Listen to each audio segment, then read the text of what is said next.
There's a couple of things going on. There's a new Democratic leading activist group that has now raised more than $750,000 for mobile response teams. Now, I know we just talked about Mercury One and their mobile response teams, going out trying to help find bodies here in Texas.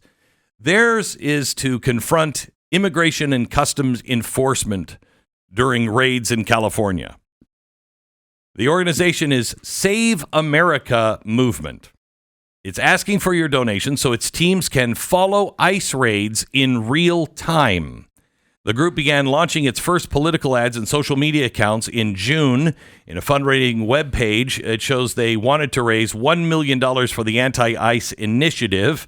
So far, I believe they have, $764,254. Quote, ICE agents are raiding L.A. in masks without badges, names, or accountability.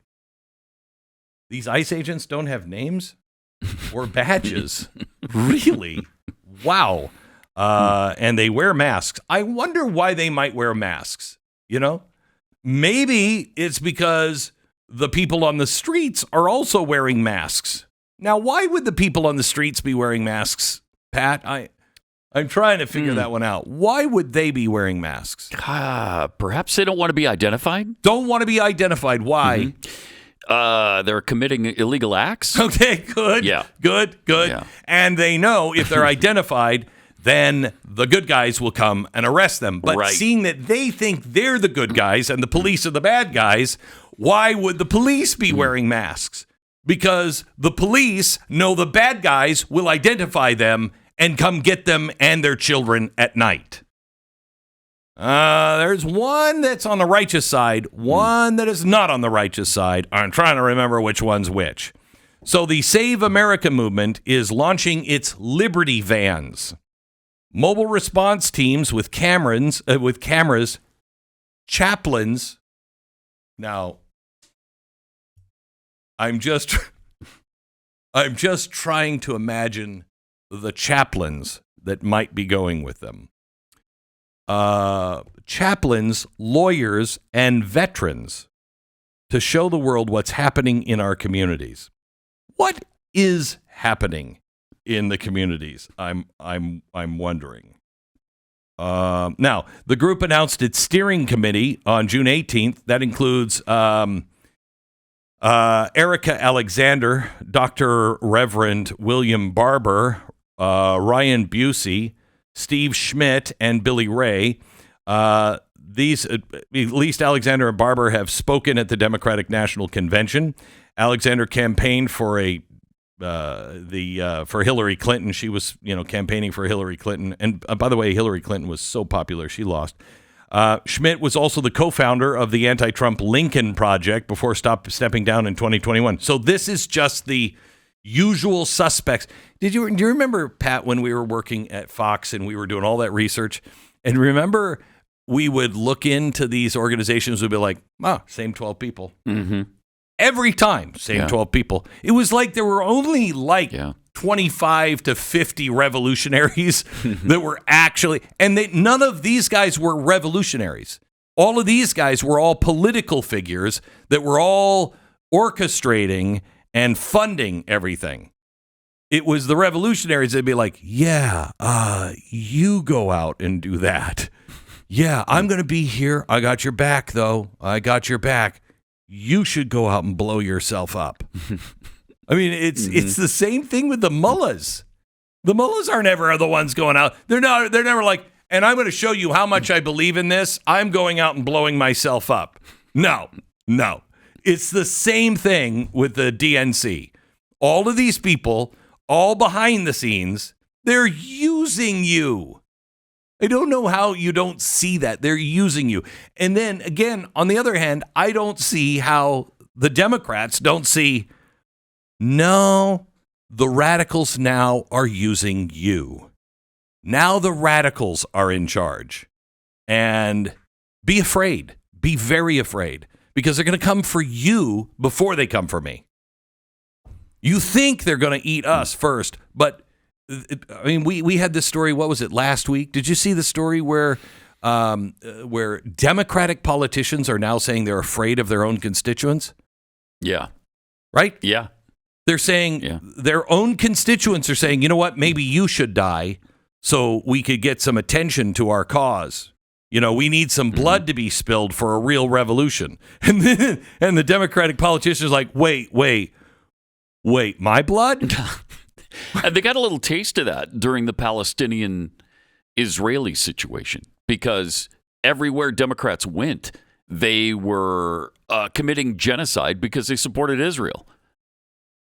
So they got a little taste of how the left can turn on them. Do we need to go through Minneapolis? I mean, look what happened in Minneapolis. I mean, I don't know. Do I have this story? Where is it? There's a story today on the Minneapolis. Okay, yeah, here. The Minnesota assassin Vance, what is it, Bolter? Yeah. Said neither his pro-life worldview nor his support for Donald Trump were motivations behind the deadly June 14th shooting rampage that left a top Democratic lawmaker dead and another serious wounded. Now, he's pro-life and he's a supporter of Donald Trump, yet he worked for the Democrats. Mm-hmm. Appointed by 2 Democratic governors, I believe. Yeah, and I'm trying to make that fit. You're a pro-lifer that also is a big supporter of Donald Trump, and you go to work for Tim Walz? I mean, I know sometimes Common Core math hurts when you try to think, but this one is almost impossible, even if I say you're right, if you just show me how you got there. I don't think I can show you that you're right on that one. He said his pro-life worldview or his deep support for Donald Trump were not motivations. I'm going to let you chew on that one for a while. That's his quote from prison. He's waiting for trial, and the New York Post did a interview with him. He said, "You're fishing, and I can't talk about my case. I'll say it didn't involve either Trump or pro-life stuff. I'll just say there's a lot of information that will come out in the future that people will look at and judge for themselves that goes back 24 months before the 14th, if the governor ever lets that get out." Now, wait a minute. Tim Walz is the governor. He faces possible federal grand jury indictment this week after being charged with 6 felony stalking and murder-related counts of the killing of the Democratic lawmaker. And by the way, if you're really on the right, why would you kill the lawmaker that just voted with the Democrats? Just voted with the Republicans. She actually took a hard line and a very hard decision. She didn't want to, but she said, I just feel like it's the right thing for the state, and it's killing me to vote this way, but I feel I really have to. And so she does. And then this guy kills her because he's such a big conservative? What? Any of this make sense to you? None. No, none of it. During 2 20-minute video visits with the Post, he said police have withheld key details from his handwritten letter left by the alleged person in a getaway car. Who's the alleged person? I think it's his wife. The letter, which has not been released, was addressed to FBI Director Kash Patel. My wife and family had nothing to do with any of this. Certain details of that letter were leaked out that probably painted one kind of a picture, but a lot more important details that were in that letter were not leaked out. He refused to elaborate, saying the withheld details related to things that were going on in Minnesota. Huh.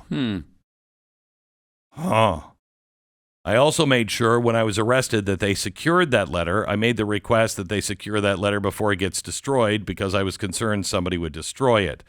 Police found a handwritten note in the suspect's fake police SUV with a hit list of more than 50 Democrat officials from at least 6 states.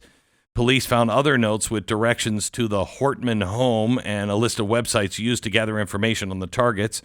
Asked by the Post how he felt about the shooting victims and their families, he said, you can maybe ask if someone believes that and they love God and they love their neighbor, allegedly, how they could be involved in a situation where some people are no longer here that were here before.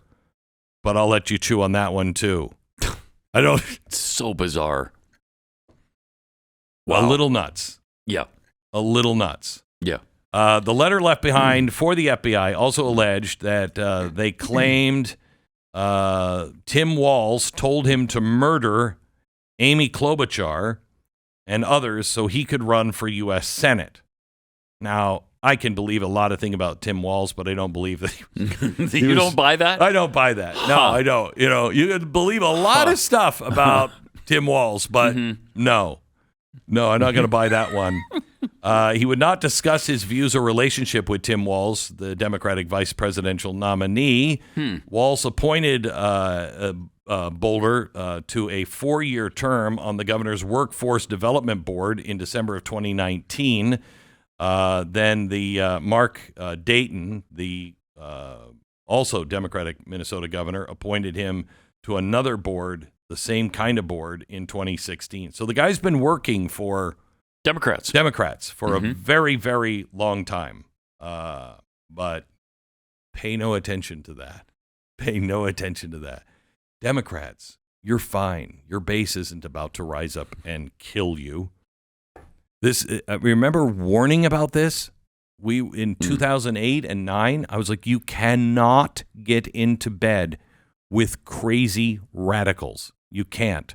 Crazy being part of the word, radical, the other important word in crazy radicals. They'll kill you.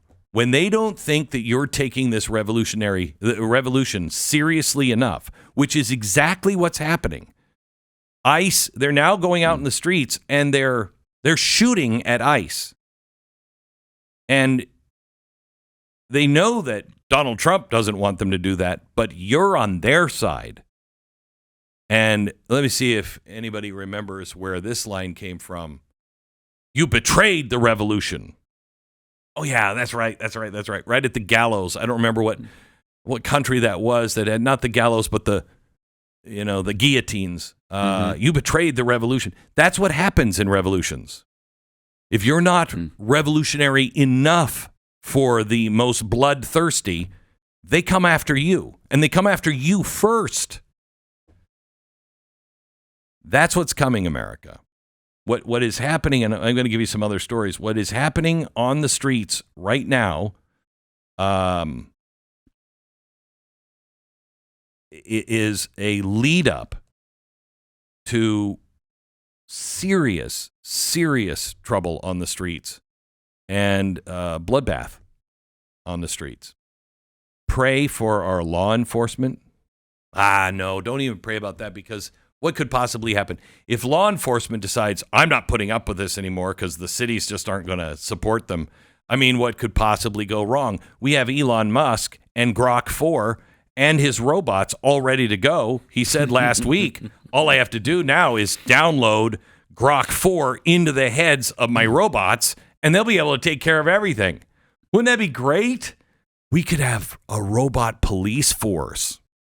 That usually works out well. It's coming. In all the documentaries I've seen, it works out really well. It always works out really well. Yeah. Well, it didn't in iRobot. Remember, it was just that one documentary. One documentary. Right. But that's because they had the 4 rules. Remember? Yeah. And the good news is, in our AI, we decided those 4 rules didn't need to be put in. So we don't have those 4 rules in our AI. Don't know why, but probably wasn't going to work anyway.